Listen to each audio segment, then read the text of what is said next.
அந்த கடையில் வர்றோம். வந்து பார்க்குறோம். எங்களுக்கு கல்யாணம் ஆகி 2 வருஷம். 2 வருஷத்தில் 2003 3 வருஷம். ஹாய் ஃப்ரெண்ட்ஸ், அனைவருக்கும் இனிய மாலை வணக்கம். வாங்க எல்லாரும் இப்போ நம்ம உங்கள் மலரக்காவுடைய வரலாறு கேட்க போகிறோம். ஓகேங்களா? இப்போ நேற்று எந்த பகுதியில் நான் முடிச்சிருந்தேன் அப்படின்னு பார்த்தீங்கன்னா 110வது பகுதியில் நான் முடிச்சிருந்தேன். இப்போ நம்ம பார்க்க போகிறது 111வது பகுதியை பார்க்க போகிறோம் மக்களை.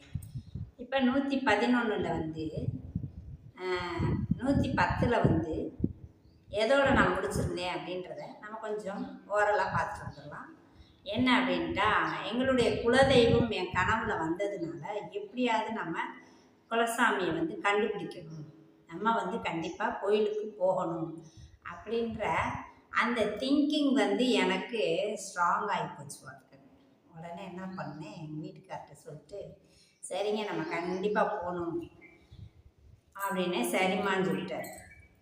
இப்போ இதுக்கு நம்ம கண்டுபிடிக்கிறோம்னா சாதாரணமாக போயிட முடியாது. அதுக்காக நாங்கள் என்ன பண்ணோம் அப்படின்றத நம்ம 11வது பகுதியில் 111வது பகுதியில் பார்க்கலாமா ஃப்ரெண்ட்ஸ்? வாங்க பார்க்கலாம். இப்போ நாங்கள் ஒரு போருக்கு போகிற மாதிரி தான், சாதாரண விஷயம் கிடையாதுங்க. போருக்கு போகிற மாதிரி தாங்க போனோம்.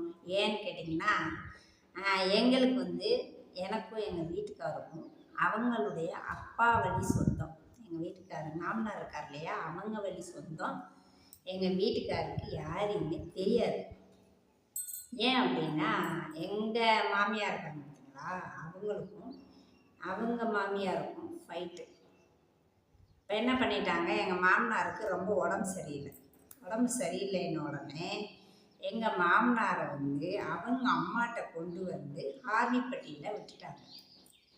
அதுதான் ஆர்னிப்பட்டி தான் எங்கள் வீட்டுக்காருக்கு சொந்த ஊர். அங்கே அவங்க அம்மா கிட்ட, அதாவது எங்கள் மாமனாரோட அம்மா கிட்ட எங்கள் மாமியார் அவங்க கணவரை விட்டுட்டு 2 பசங்க, என் குழந்தைனே எங்கள் வீட்டுக்கார் 2 பசங்களையும் கூட்டிகிட்டு அவங்க ஆர்னிப்பட்டியை விட்டு வெளியேறி வந்துட்டாங்க. அதனால அப்போ வரும்போது பார்த்திங்கன்னா எங்கள் வீட்டுக்காருக்கு என்ன வயசு அப்படின்னு பார்த்தீங்கன்னா 5 வயசு தான். 5 வயசு பையனுக்கு என்ன தெரியும்? எதுவுமே தெரியறதுக்கு வாய்ப்பு கிடையாது. என்ன சொல்கிறீங்க? கரெக்டாக 5 வயசுன்னும் போது சரியாக விவரம் தெரியாதுல்ல மக்களே. அதனால் எங்கள் வீட்டுக்காரருக்கு அவங்க அப்பா வழி சொந்தம் தெரியாது.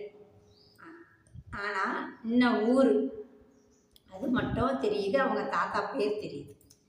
இது 2 வச்சு தான் நாங்கள் எங்கள் சொந்த பந்தத்தை கண்டுபிடிக்கணும், குலதெய்வத்தை கண்டுபிடிக்கணும். இப்படி ஒரு ரெண்டு என்ன சொல்கிறது, அது 2 விஷயத்தை கையில் எடுத்துகிட்டு நாங்கள் கிளம்புறோம்.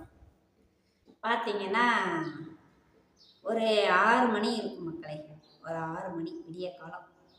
என்ன பண்ணேன்னா, ஏன்னா வெயிலில் போனோம்னு வச்சுக்கோங்களேன், நம்ம அதுக்கப்புறம் டயர்டாயிடுவோம், ரொம்ப பிரச்சனை. பையன் வேறு சின்ன பையன், 2 வயசுக்குள்ளே தான் இருக்கும் என் மகனுக்கு. அதனால் என்ன பண்ணால் வெள்ளனாவே போவோங்க.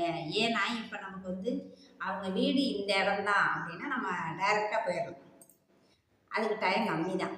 ஆனால் நம்ம தேடி கண்டுபிடிக்கணும் இல்லையா, அதுக்காக என்ன பண்ணோன்னா காலையில் வெள்ளனா சாப்பிட கூட இல்லை மக்களே, டீயை மட்டும் குடிச்சிட்டு நானும் என் வீட்டுக்காரும் என் பையன் 3 பேரும் கிளம்பிட்டோம்.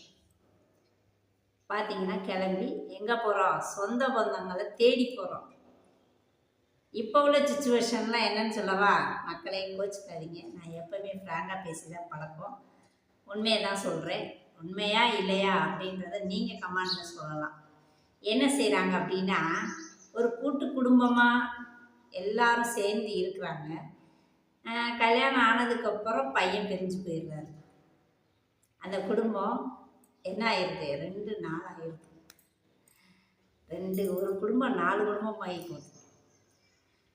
சொந்த பந்தங்கள், அதாவது எப்படி சொல்கிறது, வீட்டுக்கார் வழியில் அக்கா தங்கச்சி இருக்கக்கூடாது, அம்மா அப்பா இருக்கக்கூடாது, வீட்டுக்கார் மட்டும்தான் நமக்கு வேணும் அப்படின்ற ஒரு சுச்சுவேஷனில் 25%ஓ 50%ஓ பெண்கள் கண்டிப்பாக இருக்கீங்க. அதை நான் கரெக்டாக நான் மானசீகமாக சொல்லுவேன். நிறைய பேர் இதில் நான் பார்த்துருக்கேன். அதனால அதனால தான் சொல்கிறேன். நம்ம கணவருடைய குடும்பங்களை நம்ம ஒதுக்க ஒதுக்க நம்மளுக்கு திருப்தி ஆகாது, கஷ்டம்தான். இது கேட்குறதுக்கு வேணால் கசப்பாக இருக்கலாம், அதுதான் உண்மை. சரிப்பா, இப்போ ஏன் வரலாறு பார்ப்போம். அப்படி இருக்கிற ஒரு காலகட்டம், ஒரு சுச்சுவேஷனில் நான் எங்கள் வீட்டுக்கு எங்கள் மாமியார் வேணாம் அப்படின்னு ஒதுக்குன அந்த சொந்தத்தை நான் சேர்க்குறதுக்கு வந்திருக்கேன் மக்களே.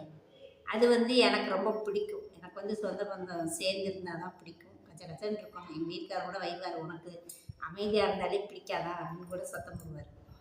ஏன்னா கச்ச கச்சன்னு ஆளுகளோடு இருக்கணும், அதுதான் கேங் மாதிரி. எனக்கு அப்போ தான் பிடிக்கும். அந்த மாதிரி இருக்கனால இவ்வளோ சொந்த பந்தங்கள் இருக்குது, நம்ம ஏன் இப்படி இருக்கோம் அப்படின்னு சொல்லிட்டு ஒன்று சாமியை பார்க்கணும், இன்னொன்று சொந்த பந்தங்களோட சேரணும் அப்படின்னு சொல்லிட்டு ஒரே ஏமோட நாங்கள் 2-3 பேரும் கிளம்பிட்டோம். பார்த்தீங்கன்னா வந்துட்டோம். ஆர்மிப்பட்டி இறங்கியாச்சு. அப்போ அந்த ஊர் ஆர்மிப்பட்டின்னு எனக்கு தெரியாது. இப்போ நான் விளக்கமாக சொல்கிறேன். ஆர்மிப்பட்டி இறங்கிட்டு இவங்க என்னன்னா தெலுங்கு நாயுடு தான், அதனால் தெலுங்கு பேசுவாங்க இல்லையா, தெலுங்கு பேசுவாங்க. அப்போ என்ன ஒரு ஐடியா பண்ணுறோன்னா, நான் சொல்கிறேன் எங்கள் வீட்டுக்கார்ட்ட, ஒரு தெலுங்கு பேசுகிறவங்களா கடையை பார்த்து நம்ம சாப்பிடுவோம். ஏன்னா சாப்பிட்டு முடித்ததுக்கப்புறம் அவங்க அவங்கக்கிட்டே கேட்டாதான் உங்களுடைய சொந்த பந்தம் அவங்களுக்கு கண்டிப்பாக தெரிஞ்சிருக்க வாய்ப்பு இருக்குது, அவங்க கண்டிப்பாக சொல்லுவாங்கன்ற ஒரு எனக்குள்ளே தோணுச்சு. அதை நான் எங்கள் வீட்டுக்கார்ட்டையும் சொன்னேன். ஓகேம்மா அப்படியே செய்வோன்னு சொல்லிட்டாரு. செஞ்சுட்டு அந்த ஊருக்குள்ளே வர்றோம்ப்பா, இன்னும் அந்த கடை இருக்குங்க. அந்த கடையில் வர்றோம்,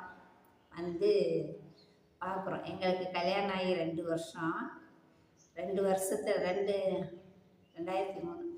வருஷத்தில் வர்றோம். ஆனால் இப்போவும் அதே இடத்துல இட்லி கடை இருக்க தான் செய்யுது. ஆனால் அவங்க இருக்காங்களா இல்லை வேறவங்க இருக்காங்களா அது மட்டும் எனக்கு தெரியாது. சரின்னு சொல்லிட்டு அந்த கடைக்கு வரோம்ப்பா. அந்த பூங்கா இருக்குது, பூங்காவுக்கு ஒட்டி ஒரு கடை இருக்குது. அந்த கடையில் போய் ஆளுக்கு 2 இட்லியை சாப்பிட்டோம். இட்லியை சாப்பிட்டுட்டு முடிச்சுட்டு அப்போ அவங்க பரிமாறும்போது தெலுங்கில் தான் பேசிக்கிட்டே பரிமாறுறாங்க. அவங்கள்ட்ட வேறவங்கள்ட்ட பேசும்போது தெலுங்கில் தான் பேசுகிறாங்க. எங்கள்கிட்ட மேக்ஸிமம் தமிழ் தான் பேசுனாங்க. அப்போ என்ன பண்ணோம், சரி இவங்கள்ட்ட கேட்டால் கரெக்டாக இருக்குன்னு சொல்லிட்டு நாங்கள் முடிவு பண்ணி சாப்பிட்டாச்சு. சாப்பிட்டுட்டு அவங்கள்ட்ட மெல்ல ஆரம்பிக்கிறார் எங்கள் வீட்டுக்காரர். அதாவது இந்த இந்த ஊரில் தான் ராயர், அவங்க தாத்தா பேர் ராயர், ராயர்ன்ற தாத்தா இருக்காங்க. அவங்களுடைய பேரை நான் மகம்புள்ள பேரை, அவங்க வீடு எங்கே இருக்குன்னு கொஞ்சம் சொல்ல முடியுமா அப்படின்னு சொல்கிறாங்க மக்களே. ஓகே, நாளைக்கு நம்ம அவங்க என்ன சொன்னாங்க, நாங்கள் சொந்த பந்தங்களை பார்த்தோமா பார்க்கலையா, என்ன ஏது அப்படின்றத நம்ம 112வது பகுதியில் பார்க்கலாமா மக்களே. ஓகே, வாங்க அடுத்த நாளை தொடர்ச்சியை பார்க்கலாம். வணக்கம், நன்றி. இதுவரைக்கும் என்னுடைய வீடியோ பார்க்குற அனைத்து உறவுகளுக்கும் நன்றிப்பா. பொன் தமிழ் ஸ்டோரி சேனலுக்கு ஒரு சப்போர்ட் பண்ணுங்கள், சப்ஸ்கிரைப் பண்ணுங்கள், பெல் பட்டனை டச் பண்ணிடுங்கப்பா. சப்போர்ட் கண்டிப்பாக கொடுங்கப்பா, ப்ளீஸ், தயவு பண்ணி கேட்டுக்கிறேன். வாங்க எல்லாரும் வீடியோ பாருங்கள். உங்களுக்கு என்ன தோணுதோ, நான் சொல்கிறதுல பாசிட்டிவாக இருந்தாலும் நெகட்டிவாக இருந்தாலும் எதுவாக இருந்தாலும் நீங்கள் கமெண்ட் பாக்ஸில் சொல்லுங்கள். அதுக்கு நான் விவரம் கண்டிப்பாக கொடுப்பேன். ரிப்ளை பண்ணாமல் நான் இருந்ததே கிடையாதுங்க. எல்லா கமெண்ட்டுக்கும் ரிப்ளை கொடுப்பேன். அதனால் நீங்கள் தாராளமாக கமெண்ட் பாக்ஸில் போடலாம். ஒரு லைக் பண்ணுங்கப்பா. லைக்கே போட மாட்டீங்க, வீடியோ பார்க்குறவங்க ஒரு லைக்கை போட்டுருங்க.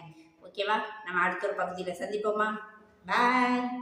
உங்களிடமிருந்து விடைபெறுவது உங்கள் மலரக்கா.